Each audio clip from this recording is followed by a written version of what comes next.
Hello, I'm Judy Stiles. Thank you for joining me on Newsmakers. Well, the Missouri Southern commencement in 2019 marked a special anniversary, 50 years of the graduation from Southern, and today we're honored to have one of those graduates, Barbara Bevins, and one of the professors, Conrad Gubera. Thank you for being here today.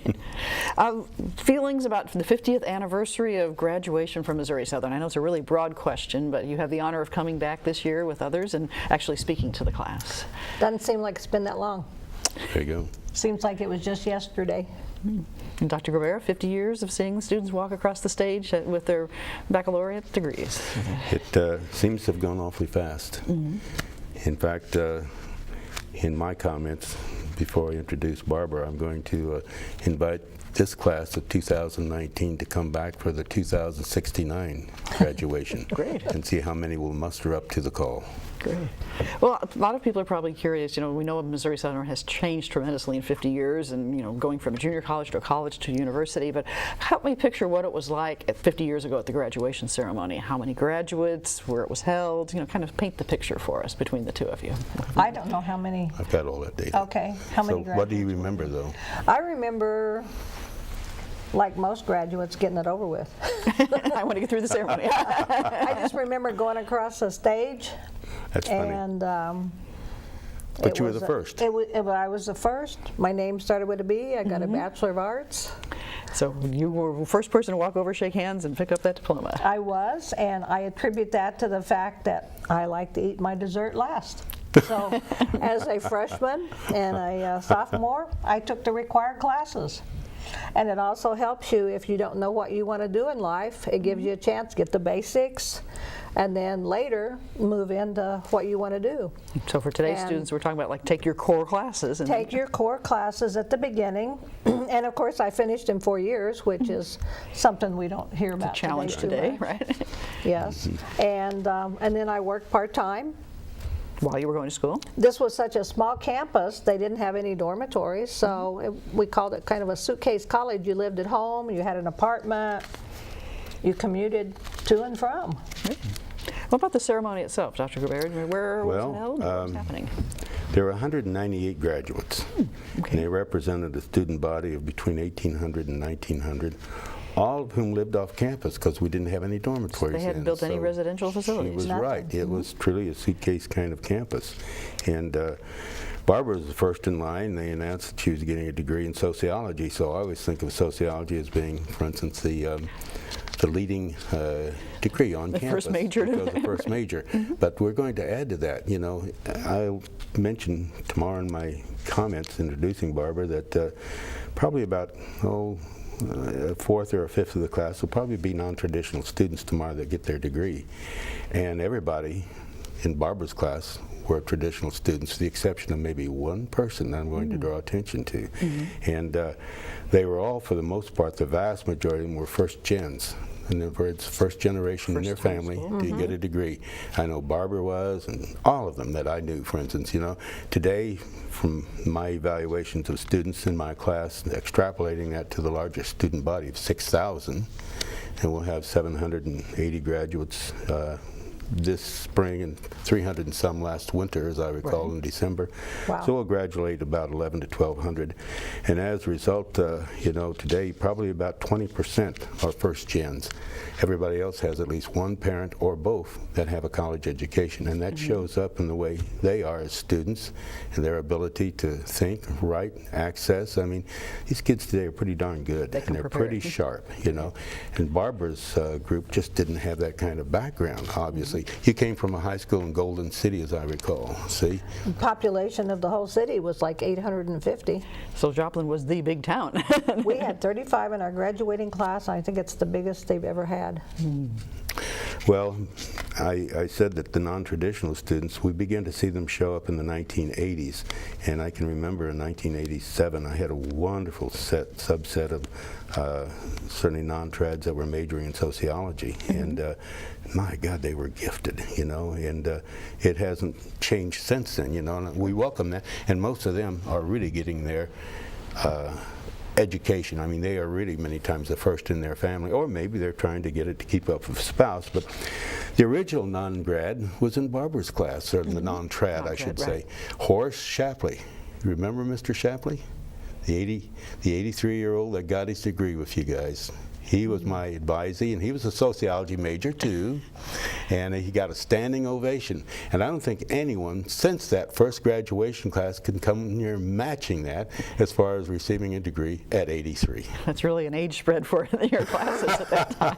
So I always hold that up for sort of a candlestick. I love Mr. Shapley. I always remember him. You know, he'd come to my office and he'd recite some of the things he was writing on, and I'd comment on them. And what was unusual about him was that he was a twin, and his brother was Harlow Shapley, the astronomer that taught for years at Harvard University, and it's quoted by Carl Sagan. In a lot of Carl Sagan's writing, he refers to one Harlow Shapley. And this was Horace's brother, and Horace used to say, God, he's got 4 or 5 degrees. I just want 1 degree, so I can say to my brother, I've got letters too.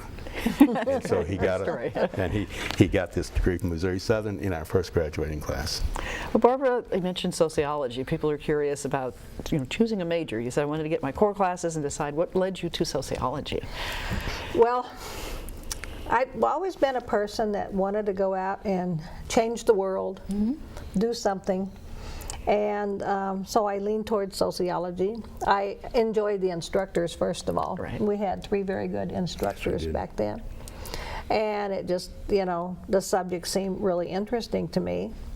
And then between my junior and senior year, I was a social work trainee. Okay. And in Lamar. So I was in my home county, and I now knew too much about the families. If I'd have been somewhere else, I would have probably maybe gone into that career field, but then I thought, yeah, I know too much about these poor people. And I did aid-dependent children and old age assistants. So you were really hands-on with people in the community. And I was really hands-on that summer and decided, yeah, this isn't for me. But I wasn't sure what I wanted to do. Well, that's an interesting segue, if I may interrupt, Judy, because today I just recently returned 2 weeks ago from a conference in Chicago, and it's hands-on. The National Conference in Sociology is pushing more of those kinds of experiences as far as internships. Right. And literally what you had was an internship, but we didn't even know it at that time. We didn't call it at that point. Yeah, we called it a placement. Then you know for sure if you want to go into that career or not. Good point. Instead of giving up everything, moving, and then go, ugh, I don't want that. I don't want to do this the rest of my life. Right. Well, Barbara, you mentioned that the students at the time, first generation, and the campus was very young at the time. What about the opportunities Missouri Southern gave to the region to be able to get this 4-year degree? We've heard so much about the school and the efforts that brought Missouri Southern to the community, but to be in that class that we actually now have graduates with a 4-year degree. Opportunities. Well, to me, I just kind of fell into it. It's like he said, when you come from a family that you're the first generation, you don't have anyone to lead you. You don't know where the stones are to step. And I took college prep classes in high school, not knowing if I was ever going to get a chance to go or not because I didn't have any money. And I just kind of, followed some leads of some of the people in my class. And they applied to go to, at that time, Kansas State College at Pittsburgh, and I had a chance to ride with them, and I got accepted, and I go, okay, well, this is great. And so I went there my first year, commuted the first semester, then lived in the dorm, and they raised out-of-state tuition, and I go, yeah, maybe I need to look somewhere else, because I'm paying for all this. And so then I went to Joplin Junior College, and not even knowing that this farm was out here. I mean, that's how little I knew about anything. You could ask him. I was a very bashful, shy person. In some of my classes, well, most of my classes, other than sociology, my mouth never opened. So you were a good, quiet student, as they say. I was a very quiet student, and my mouth didn't open for several years, and then once it did, it never shut. I remember that part, I think, really. I have a better recollection of you always making some kind of input. And since you and Mr. Eli and I worked fairly closely because we had some, off-campus contracts that we were filling for urban renewal model cities, and Barbara worked with this as far as I was a secretary. Doing interviews and an assistant, as we call them today, You were an assistant, and she was very, very, she was a good worker. She had a work ethic, and I think that's what these first gens all had, tremendous work ethic back then. Barbara from was my family. Barbara was the first of 198 that afternoon, and she stands first among about 47,000 others who've gotten their degree from Missouri Southern in the last 50 years. A lot of people have followed told you afterwards. I think that's a pretty damn good, Good accomplishment. excuse me, a pretty good accomplishment. You know, So this year's commencement will also feature others from the class of '69 as well Yes. coming back. Yes, our class is being honored. Great. So there'll be other graduates who have walked across that stage that first year as well. Right. From a faculty perspective, that must have been a pretty proud moment when you say we've reached that point where we have students actually getting that 4-year degree, watching that happen. Oh, yeah. When you said a moment ago about the originality of Missouri Southern College, as it was called then, its actual mission statement was to provide an education as inexpensively as possible for regional youth who would never think about or have the opportunity to go to MU or SMS or even Kansas State, but to make this available and as cheaply as possible, which we've hung on to for 50 years because I think we're still one of the less inexpensive institutions as far as 4-year institutions. But our mission statement was to make this available for the first gen. And so if we have 20% today that are still the first gen, that really makes me proud, and I think it should make all of us proud because we're still hanging on to our original mission statement, and we're providing still yet a cheaper education, even though today's students are graduating with thousands of dollars of debt that Barbara and her graduates didn't face. Right, the world has changed so much, and of course the campus has changed. When we talk about the size of the school, we mentioned the numbers, and today and the budget, I'm sure those types of things. Yeah, when Barbara graduated, there were 12 buildings on campus. You imagine that, for instance. It had a total value of about $10 million, I think, the campus, the grounds, and everything. And I've checked on this recently. Right. And a budget of roughly $4 million a year. And today, for instance, you know, we have 42 buildings on campus. We have 1,000 students on campus, and as a result, for instance, a total evaluation of the campus of $305 million and a budget, operating budget for 2019 of $82.6 million, half of which, nearly half, $36 million go toward salaries for faculty, staff, and administration. By the way, we had about 90 people on the faculty in 1990 when you graduated, and I think our entire staff, including the administration and of course groundskeepers and those people who do the work of maintaining the college, numbered about 137.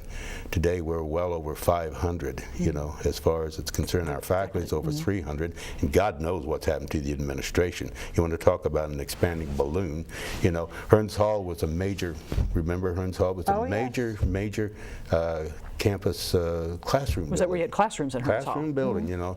The administration were a few offices down at the end of the hall. Oh, I remember those days, you know. Today it's nothing but administrative offices. The campus has definitely gone through some transitions over I would the say years. so. Right, and changes and so forth. Well, Barbara, after graduation from Missouri Southern, I'm sure some of our viewers are wanting to know, what did you do after graduation with the rest of your life? Well, it's really interesting. I thought I wanted to be an extension agent and work with farm families, since I grew up on a farm. Right. And I'm sitting at home with a college degree with no guidance as to where to go next, how to apply for a job, what to do, didn't want to go back to school. The phone rings, and it was the chairman of the Department of Sociology at the University of Missouri in Columbia. And he said, I understand that you want to be an extension agent, but I've been told that you type over 90 words a minute, and I need a secretary. So I went up and I interviewed and got the job, stayed for a couple years. I typed theses and dissertations on the side and thought, well, I'll get a master's or I'll get a PhD. But I was tired of school. I needed to make some money, pay off all those loans, which weren't that many compared to today. And I'd seen the advertisements for years on the military, travel, excitement. So I joined the Air Force. And sure enough, I found travel excitement. My first assignment was Oklahoma.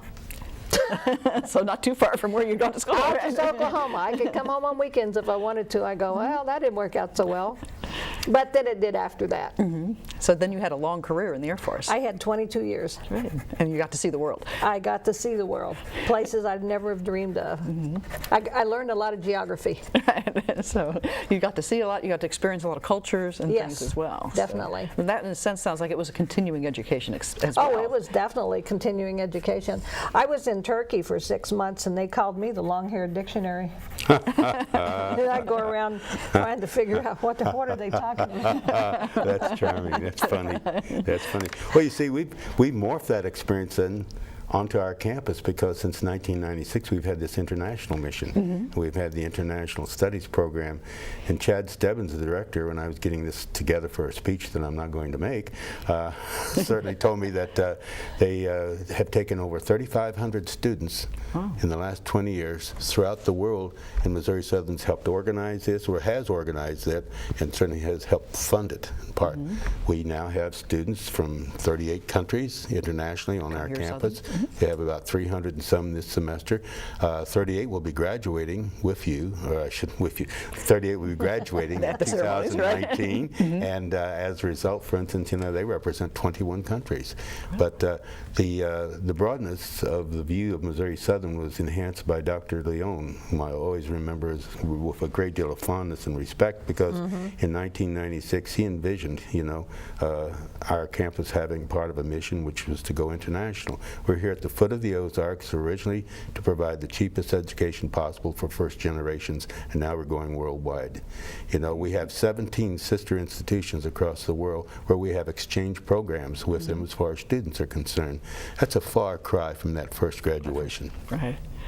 And Barbara, you have, I know, kept in touch with Missouri Southern throughout the years in your career, and you received an Outstanding Alumni Award along the way. Yes, I did. Someone put me in for that. I wonder. I don't know where that came from. But that was quite an honor for your own institution to recognize you that way. That was fantastic. I mean, that was beyond belief that even someone would nominate me, but because I just felt that I was out in a career field doing my job. What did you retire as, Lieutenant Colonel? Lieutenant Colonel.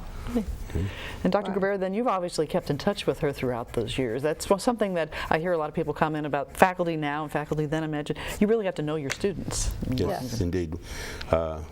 Classes, I don't recall being much smaller than they are today, but people talked to each other back then. They didn't have to continue looking in their hand at whatever that's called, an iPhone, cell phone, or the devil in Prada. But we knew each other, and we worked together, and we commiserated. We studied together, for instance, and we went to the library together. And I can't tell you the joy, for instance, of interacting with students in those early days with Mr. Eli and Dr. Conboy, and all of us, for instance, with the students, and it was really, really wonderfully meaningful. See, that must have made an impact on the students as well. Well, like I babysat for Mr. Eli's children. Oh, yeah, she works and grew up. Yeah, in those days it was, you just did. We become almost a family type atmosphere. Well, we were family. Well, we knew each other, for instance, with much more, I guess, primary group relationships than we would ever be able to accomplish today. And I still try to talk to students, and some respond, and most of them can't wait to get away from me, because as they're walking away from me, they've got this in their hand and they're looking at whatever it is that, and I've learned to just ignore students, for instance, who find whatever's in their hand more important than interacting with me. But then I'm a fossil, and what can I say, for instance, except I'm talking to you from another different age. Our graduation speaker in 1969 was tremendous. You probably don't remember him. His name was Dr. George Spiva, economist from the University of Tennessee, grandson of the person who donated Spiva Library, I should say. Library. That's what Dr. Billingsley used to call it. We've got library fund problems, and he said, I mean library. And Dr. Billingsley was my superintendent when I went to Golden City. So they really see we're really they're kind of tied together. Yeah, that's wonderful. That's family, a good point. And he was so approachable. I can't say anything but always positive things about Dr. Billingsley. I love the man. I mean, we got along wonderfully, and his sudden death in 1977 was devastating as far as the campus, and certainly as far as some of us that grew up, with him, to say the least. But Dr. Spiva, his graduation speech was based upon the popular musical on Broadway at that time, A Man from La Mancha, and the theme of his speech was to dream the impossible dream. And so to fight the unbeatable foe. The students and then he applied that to our small campus, and he said, what are your dreams? Where will you be in 50 years? What's going to happen to you? And then he turned on you students. He says, what are your dreams? Are they possible? Are they impossible? Aim high. If you fall low, you're still going to be much higher than if you have no dream at all. Really wow. a good inspirational That's message. For good the stuff, students. you know. And I don't think we can have a better speaker than the first graduation speaker we had in 1969, in all honesty. Great. Well, Barbara, that going on to working with students after your career in the military, you worked with students in school settings as well. So 22 years also, still wearing the uniform. So for 44 years I wore the same clothes. Really? Teaching junior ROTC at a high school setting. great. So how did you take perhaps what you felt were the benefits of the faculty relationships working with students? Did you have any of those mentoring tips that you put in place as you were teaching? Well, I think there were a lot of mentoring. You just do it. Junior ROTC is a strange animal because some of these kids are put there by their parents. They can't do anything with them. Some of them want to go in the military, but 90% don't. And they like the structure, they like the discipline, they like the camaraderie. They finally found a family. They're not athletes, they're not eggheads or whatever you would call the brightest people on the campus. Your average student that needs a friend. So they had this. And they find that in their fellow students. And then you become a mom, grandma, whatever to these kids. And I have a lot of them on Facebook that Still follow keep in touch me, with and you? I follow them, and some of them have now spent their 20 years in the military. Well, I know that the saying, you know, a teacher touches a life forever. Are you seeing that through the students that you've worked with? I am. It's kind of humbling to think that you had something to do with them. Right, and carry through. Of course, Dr. Gubera, you probably have seen that many times with the students you've seen over the years. Yeah, I really have. This is another thing I'm not going to be able to get to say, since my speech has been somewhat co-opted, but I get to introduce Barbara, and that makes up all the difference in the world, you know. But I so many times have had students come by and they'll say, "Do you remember what you said?" or "Do you remember that day when?" or something of that nature. And honest to God, I don't. But you know, I go along. So many with things them. happen, right? Yeah, I take the role of the other and say, "Oh yeah, well, wasn't that interesting? Yeah, I always remember that, Dr. G," you know, and so forth. And Judy and Barbara, I've come up with a new interpretation. Remember MacArthur when he spoke to Congress in 1952, I believe it was, he said, "Old soldiers never die, they just fade away." I say to you, old professors never die, they just get in your head and stay. Where it's rent-free. Yeah. Old professors never die, they just get in your head and stay. So they're leaving that lifelong impact on what you're doing. So. Isn't that funny? Well, Barbara, as you look at speaking to the graduates of 2019 at Missouri Southern, any special tips for success you'd like to share with them, and perhaps even the community that's watching here? You know, Well, one of the things that I'm going to tell them is, you know, I wasn't sure what door I was going to enter to go into the real world. I never thought it would be going to the university and being a secretary to someone. But, you know, when the doors open, you need to step through them because you might just like what you find. And you may find that non-traditional doors will take you down a path that you would never have dreamed of. And that's basically what I'm going to tell them is, it's your door, step through it. and everybody has their own individual situation. Everyone has their own. And in the end, you'll look back on your life and go, wow, wasn't life interesting? And really good tips for success that you don't have to walk out of here saying, my next step is this, let's see what's going to open up in the opportunities. Take a leap of faith, go through your door. Good.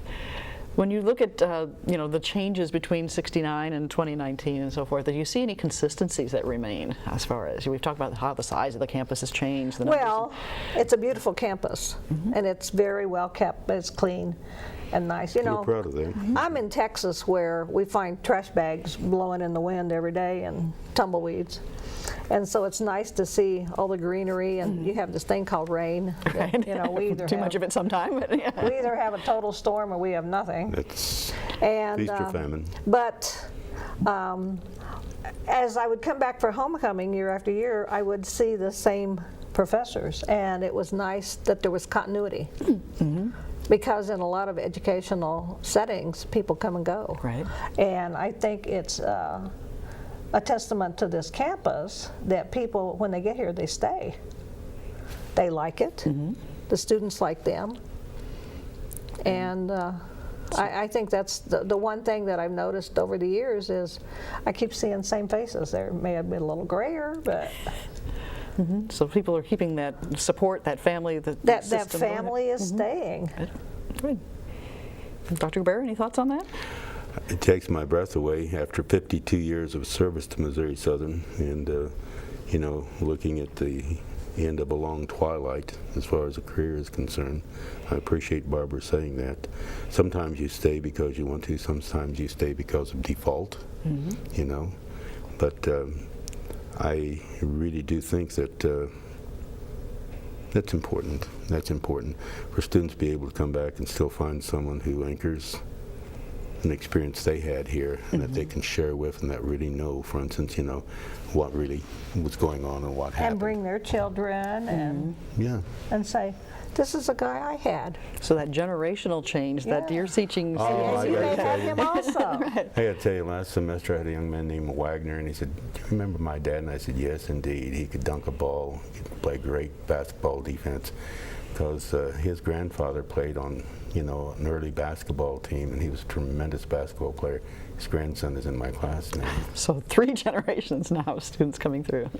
Yeah, and I kind of smiled to myself because, you know, I've had some students that, you know, come from different parts of the country, and they're sometimes more urbanized, and, well, they're minority groups, and my gosh, they come to class for the most of them. They do really well, and they break the stereotype that sometimes we had early of the non-regional athlete that we bring onto campus for, you know, various other kinds of services to the campus, you know.